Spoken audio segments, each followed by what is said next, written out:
Hey! Kamusta mga kapatid? Shalom, shalom sa inyo. Isang magandang araw na naman, isang magpagpalang araw na naman sa atin.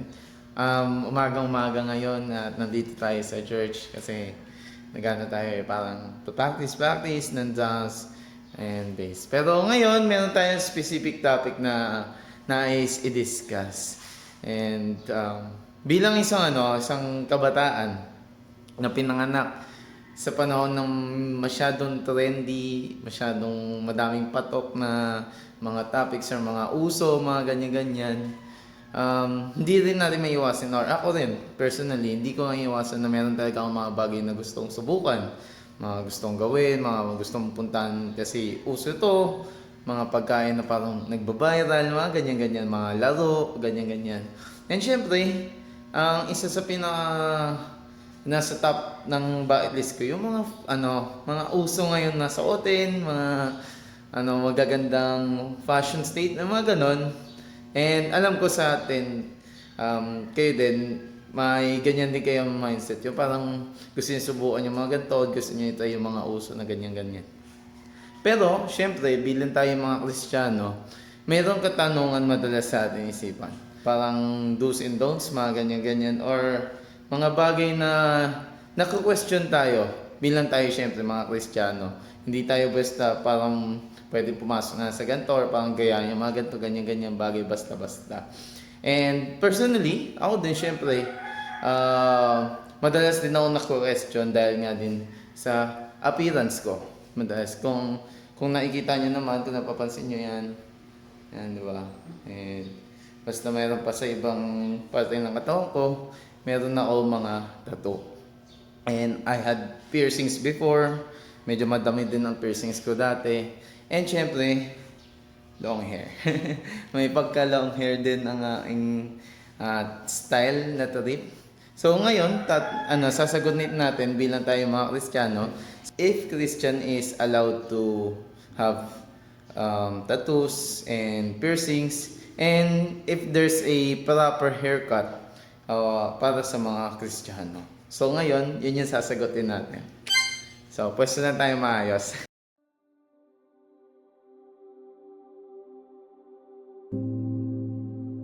Yun! What's up, guys? So, nandan natin yung Bible natin. Siyempre, kasi sasagutin natin yung mga katanungan na to biblical perspectives, para nakayon tayo dun sa katotohanan. So, unang-una, syempre, sasagutin natin kung ang Kristiyano ba ay pwede pang magpatato or mag-piercing, especially sa mga boys, piercing, ganyan. Excuse me. So, sabi sa Bible, sa Old Testament, Levitico 19:28, huwag kayo maghihiwas sa katawan dahil sa isang namatay ni maglalagay ng tattoo. Ako si Yahweh. So, guys, explain ko lang yung salitang tattoo is wala pa nung panahon na yon, or hindi pa uso nung panahon na yon. So, ito is naka-simplify na translation na.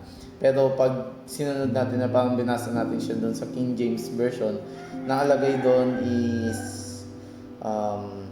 cutting your own flesh and printing marks on your body. So, yun yung nakalagay doon sa Bible, no? Doon sa King James Version. And regarding dito sa pagbabasa natin, lagi natin tatandaan bilang tayo mga Kristiyano, or pag nagbabasa tayo ng Biblia, is hindi lang dapat natin kino-quote or parang binabasa yung parang isang yung specific verse na yun, ganyan-ganyan. Kasi hindi natin siya agad-agad magigets, or parang kung mas malalim siya, hindi natin siya madaling mauunawaan. Kailangan parang maging aligned yung pag-unawa natin regarding sa salita ng Diyos.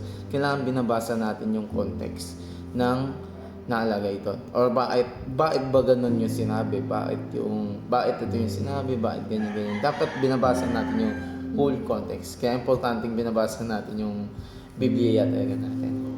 So, ito nga, bakit nga ba sinabi to? Ang nagsalita nito is si Moses. Pero sinabi ni Lord, and ginamit niya si Moses para mapahatid yung mga laws na to kay doon sa mga Israelites. So, in-advise sila Kasi noong mga panahon na yon, maraming nations maliban sa Israelites. And syempre, hindi maiwasan na mag-meet yung bawat nations and nai-influence ng mga pagan traditions ng ibang nations ang mga Israelites sa mga panahon na yun. Dahil nagagamit yung cutting or paglalagay ng kung ano naman sa katawan noon bilang isang pagan tradition. Or minsan nagagamit din siya sa witchcraft, which is alam naman natin masama and sobrang labag sa utos ng Diyos yung mga false gods na yan na wino-worship. Kung mababasa natin yung buong Levitico 19, makikita doon yung sinabi ni Lord na siya ay banal, kaya dapat kayo maging banal. Ganon. So, kung ikaw susunod ka kay Lord, syempre, dapat aalign ka kung sino si Lord. You will be like Him. Ganon dapat yun. And, syempre, kailangan may rules or kailangan may masundan yung mga Israelites. And kaya doon nalatag yung mga utos ng Diyos. Actually, fun fact nga about dyan is 613, at least 613 ang mga law na nakasaad sa Old Testament. And nasa Torah siya actually. Nasa 5 first books ng Bible sa Old Testament. Pero lagi natin tatandaan, yun ay nasa Old Testament. Hindi ko sinasabing hindi importante yung Old Testament. Pero ayun, syempre, meron na tayong New Covenant na nagkaroon tayo since si Lord yung bumaba sa atin. So, as a form of Jesus Christ. So, hindi na tayo naka-bind or hindi na tayo naka-hold on or hindi na tayo hino-hold on ng mga kautusan na nasa Old Covenant, yung 613 na rules na yon ay hindi na tayo doon nakabase, kundi tayo nakabase na sa ating Panginoon na si Jesus and by the power of the Holy Spirit, syempre, through faith tayo ligtas na and tayo'y pinakawalan na ng ating Panginoon doon sa mga kautosan na yon na nag-hold sa atin ng matindi. Sabi nga sabi dito sa Mateo 5:17, basahin natin is, huwag ninyong akalaing naparito ako upang ipawalang bisa ang kautosan at ang mga propeta. Narito ako hindi upang ipawalang bisa ang mga iyon, kundi upang tuparin. So yun, malinaw na sinasabi dito ni Jesus Christ, siya nagsalita nito, na yung mga kautosan na nakasaad doon sa panahon ni Moises, hindi niya yun para walang bahala. Hindi niya yun isinasantabi.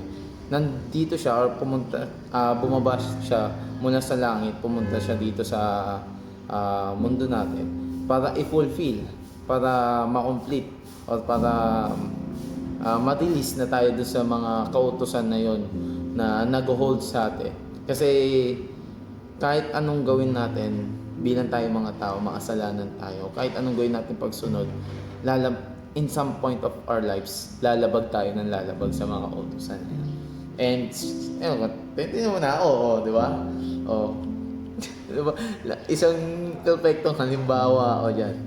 So yun nga, dahil nga siya bumaba dito sa atin, finulfill niya, yung mission niya is para i-fulfill yung mga laws and yung mga prophecies nung mga prophets nung panahon na yun. Basahin natin yung Roma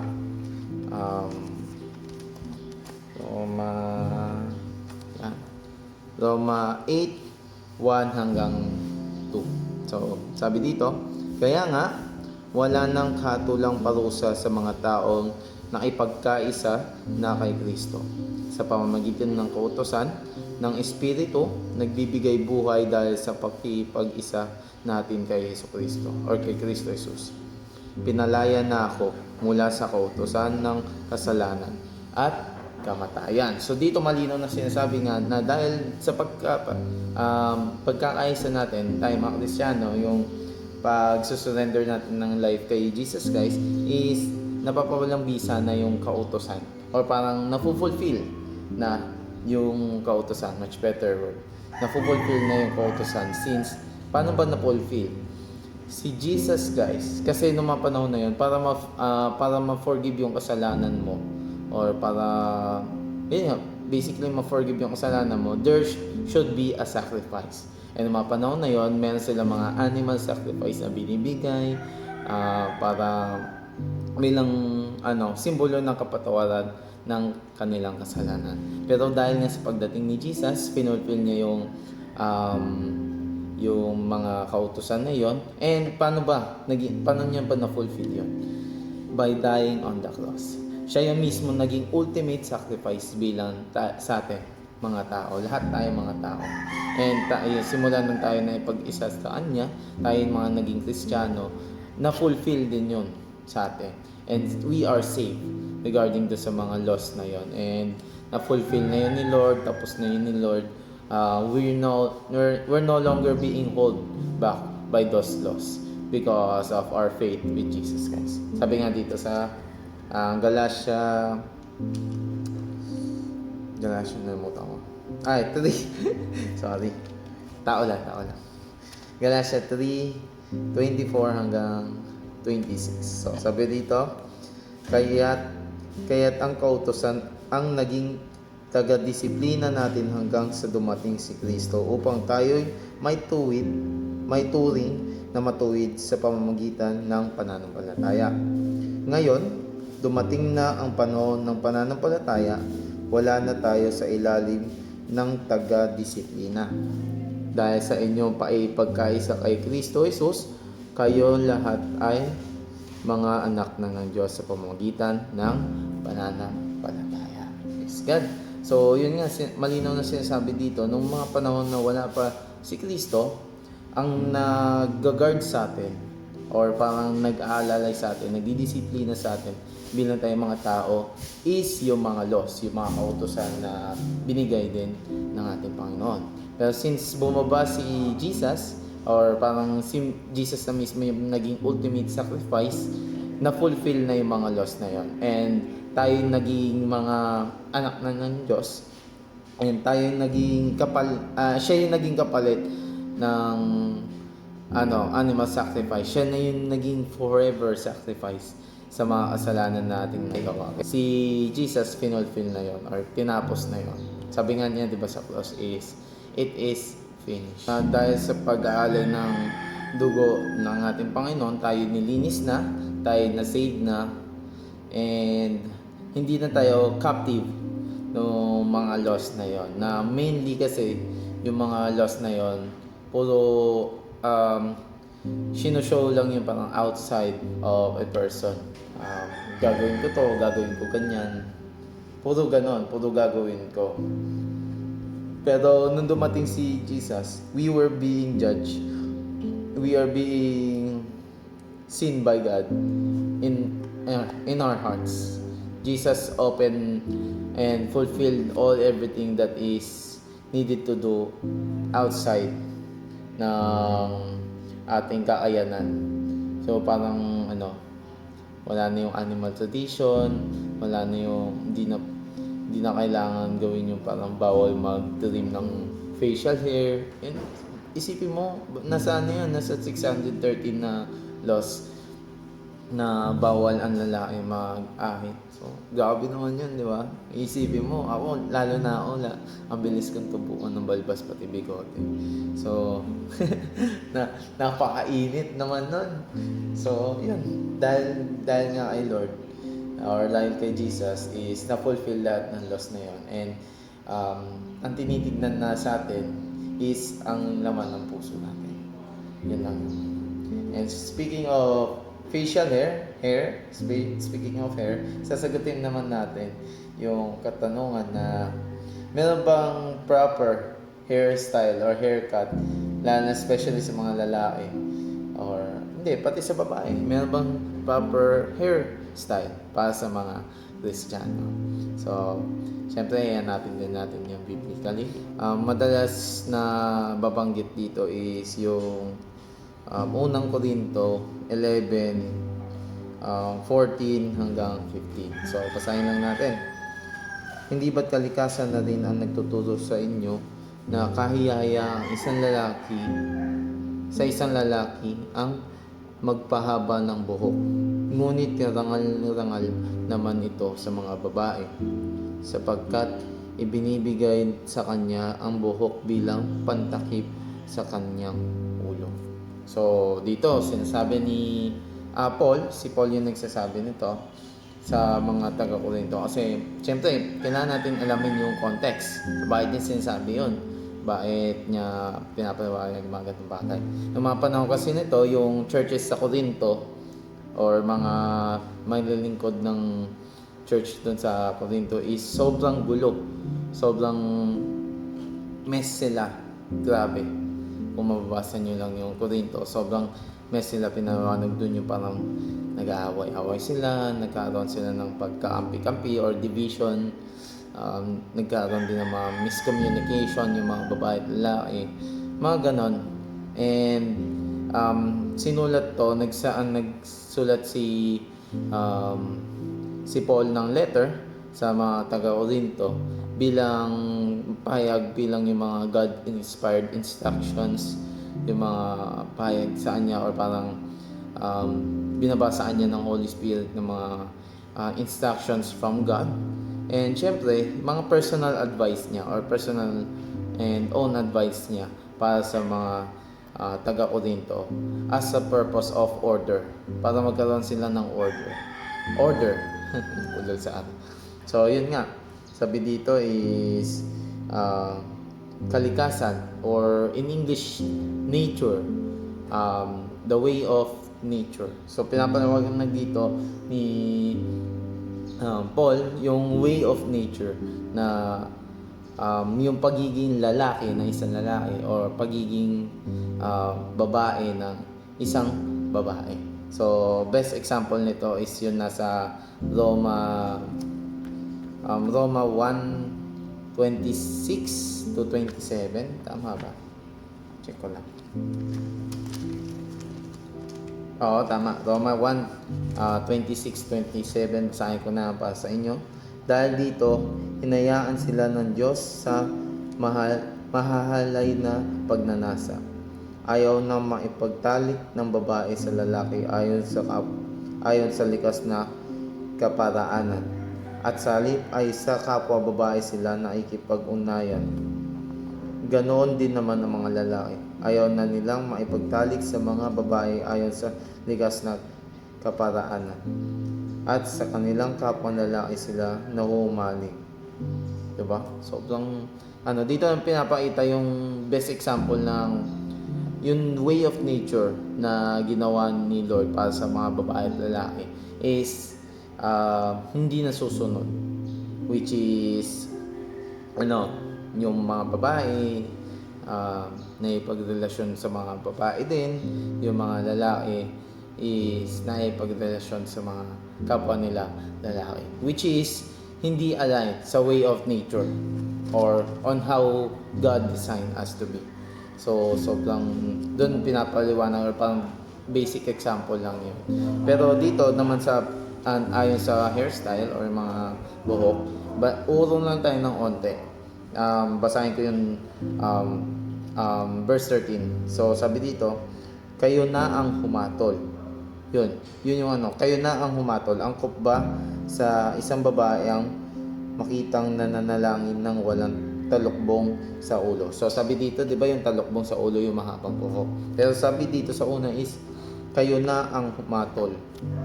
Kayo na humatol. In English judge for yourself. It is proper, or parang patanong yun is it proper, ganon. Judge for yourself. Is it proper?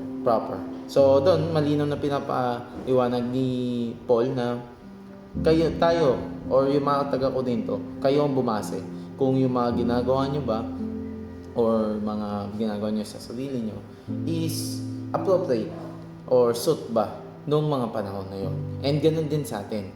Kailangan natin itansya yung mga ginagawa natin ngayon kung appropriate pa rin ba siya.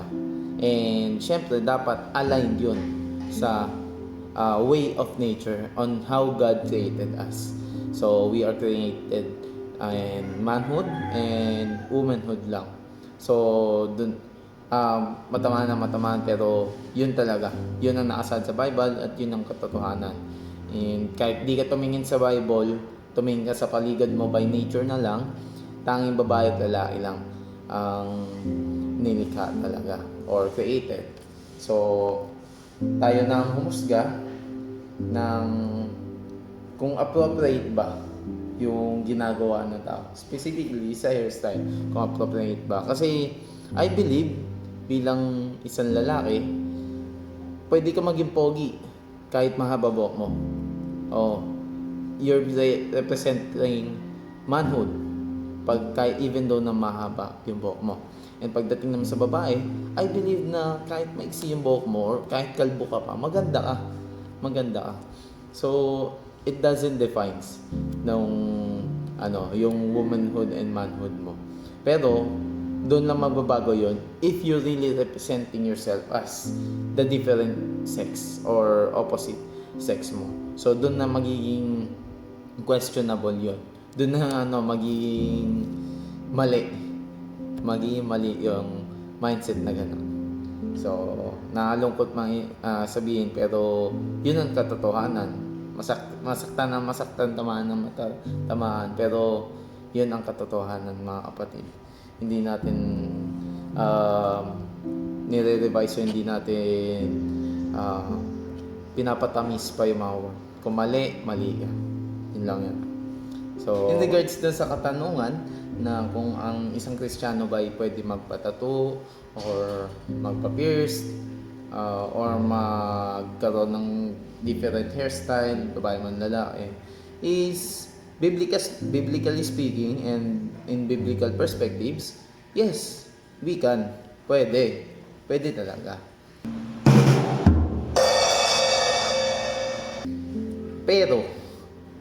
Pero guys, isang malaking pero tatandaan natin yung puso natin is deceitful or masyadong mandaraya.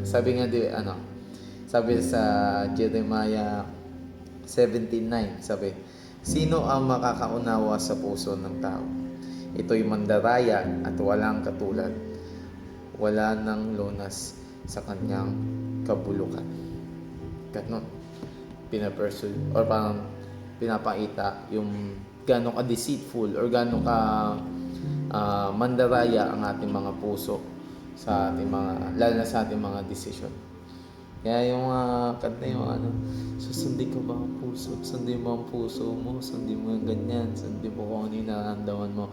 Mahirap yan guys, lagi natin tatandaan na kung ano yung nararamdaman natin, hindi lagi yung tama. Tatandaan natin, ha? Hindi laging tama kung ano yung nararamdaman natin. Kung saan ka masaya, yun yung gawin mo. Hindi laging kung saan ka masaya, yun yung tama. Or yun yung nakakabubuti sa'yo. Tatandaan natin.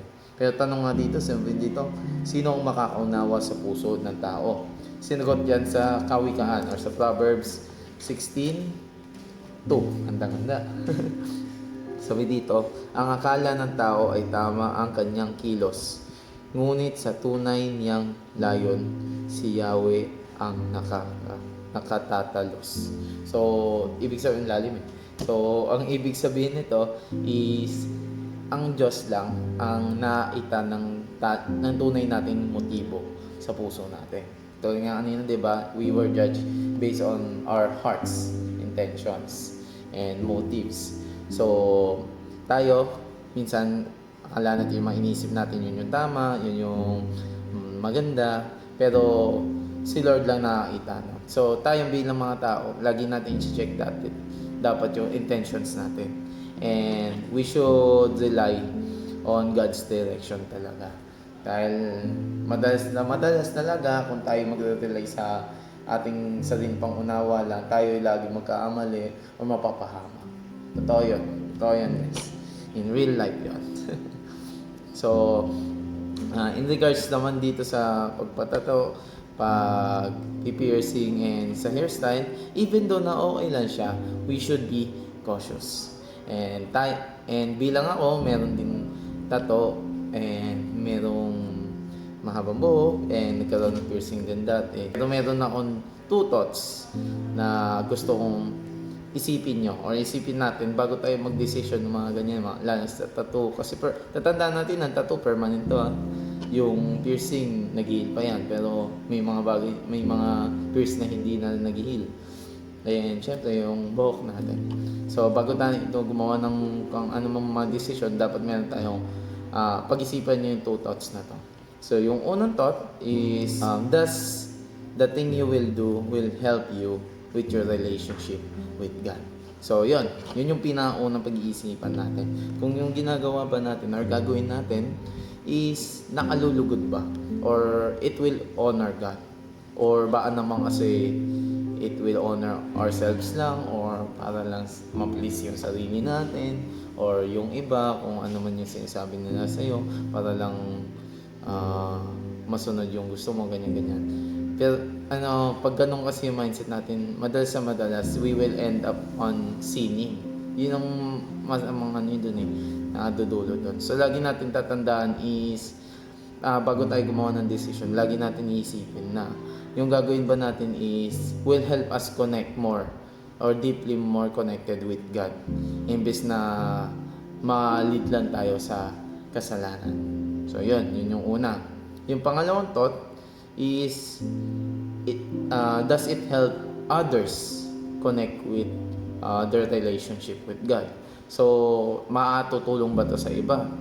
Or ito yung lagi ko sinasabi, lalo na sa mga tropa ko or sa mga naging kaibigan ko na natatanong nila regarding sa tattoo, ano yung recommendation ko, ganyan-ganyan. As much as possible, sinasabi ko talaga, wag na. Kasi nga, even though tayo mga Christians or may mga tao na mabuti naman ng intensyon, kahit na nagpatato pa minsan, di ba, mga Bible verse, ganyan-ganyan. Pag nakita siya ng iba, especially pag hindi Christian, nagiging negative siya para sa kanila. And pwede din siya maging bad example para sa ibang tao. So, pwedeng tayo, nagpatato tayo, Bible verse, ganyan-ganyan. Tapos, alam nila na Christian. Tapos, nakita ng may bata or parang may isang tao na nakita, uy, Kristiyano yun na nagtatato. So, parang, okay lang pala magpatato. Patato nga ako dito. Mga demonyo, mga ganyan, alam mo yun, mga ganang bagay. Yun mga parang pwedeng, imbis na ma-align mo siya dun sa katotohanan or para matulungan mo siya para maiwas sa kasalanan, ikaw pa yung naging dahilan kung bakit naligaw yung tao na yun or parang maagawan ng mali yung tao na yun. Yun yung ibig sabihin ko na minsan yung ginagawa natin, hindi lang tayo naapektuhan, pati yung ibang tao. Yun yung iisipin natin, lalo na tayo mga Kristiyano, hindi tayo makasarili. Every time na meron tayong ginagawa, yun yung titignan Yun yung titignan talaga ng tao. Lalo na ng mga hindi na naniwala sa Diyos. Tatandaan natin tayo mga Kristiyano, ang mga hindi naniwala sa Diyos or mga madalas atheist, hindi yan magbabasa ng Bible para i-assess kung sino ang Diyos. Ang madalas babasahin yan, yung mismong naniniwala doon sa Diyos, yung mga Kristiyano. Tayo mga Kristiyano ang babasahin yan, titignan yan, i-examine yan, kung i-observe yan, kung ay, ipokrito to. Ganyan pala yung pinapakita ng Diyos nyo wala naman pala yun. Mga ganon. Lagi natin tatandaan yan. Lagi natin isipin yun na ang ginagawa natin, yung napapaitan natin sa ibang tao is it will reflect kung sino yung Panginoon natin, kung sino yung Lord natin. And syempre, kailangan natin maging best example or maging good example para sa ibang tao. Pero syempre, ang pinaka-great example, syempre, si Jesus. Siya yung our greatest example. Pero doon nga sa mga tao hindi naniniwala sa Diyos, tayo yung makikitang bilang example or tayo yung magiging halimbawa para sa kanila. So, bilang pagtatapos, syempre, share ko yung personal perspectives ko regarding dito. Katulad nga sinabi ko kanina, as much as possible, yung tattoo piercing, hindi ko na nire-recommend. Kasi nga, imbis na magiging kalugod-lugod or parang i-glorify si Lord yon, madalas, most likely talaga, highly anticipated na mas nakakapag-lead siya sa kasalanan. Kung hindi man ako, pwedeng sa ibang tao. So as much as possible, di ko na siya nire-recommend. And regarding naman sa hairstyle, kung gusto mong magpa-long hair or whatsoever, sa mga babae gusto magpa-short hair, naiwala ko pwede, okay siya. Especially sabi nga kanina, judge if it is proper ba sa panahon natin or sa culture natin. And regarding sa culture natin ngayon or sa fashion statement natin ngayon sa panahon na to, I believe na yung hairstyle natin can be versatile. Yung katulad nga sinabi ko kanina, sa lalaki pwede maging pogi even though mahaba yung buhok, representation of man, being a man, ganyan. And sa mga babae, pwede din maiksi yung buhok, pero nire-represent pa rin nila yung pagiging womanhood nila, yung beauty, ganun ba. Lagi lang dapat natin tatandaan na syempre yung motives natin or yung intentions natin, bakit natin ginagawa yung bagay na especially sa haircut. Kasi even though ginagawa natin yon, dapat align tayo on how God intended us or created us regarding sa design niya. Hindi gusto ni Lord na tayo magkaroon ng boring life. Hindi ganun tayo ginawa ni Lord. Ang gusto nga ni Lord, we live fully. Yun ang gusto ni Lord. And we are wonderfully made or fearfully and wonderfully made by God. So, lagi tatandaan na God wants the best for us. We all just need to align on Him and rely on Him, syempre, sa mga ating decision. So, yun yung magiging sagot ko regarding sa piercing, tattoo, sa hairstyle. So, yun lang guys, yun lang talaga yung gusto kong i-share. Syempre, marami sa atin, marami tayong mga Kristiyano, bilang youth, madami tayong mga questions sa isipan natin. And isa to sa mga question na yun. Kasi nga, bilang tayo nasa panahon na ng trendy or trendy days, madaming uso, ganyan-ganyan. Kailangan natin, alam pa rin natin kung ano yung uso na tama. Yun dapat yung magiging mindset natin. Na even though uso siya o madaming gumagaya sa atin, lagi natin i-assess na kung yung ginagawa na ba yun or yung uso na yun or trend na yun is tama pa ba siya. Let us rely always in God or Word of God, syempre. Let us rely our decisions with Jesus or yun nga, with God. Lagi natin tatandaan yung commandments or greatest commandments na binigay sa atin ni God or ni Jesus Christ, which is love God and love people. So, yun lang guys. See you na sa susunod na video. Praise God. Shalom mga. Amen.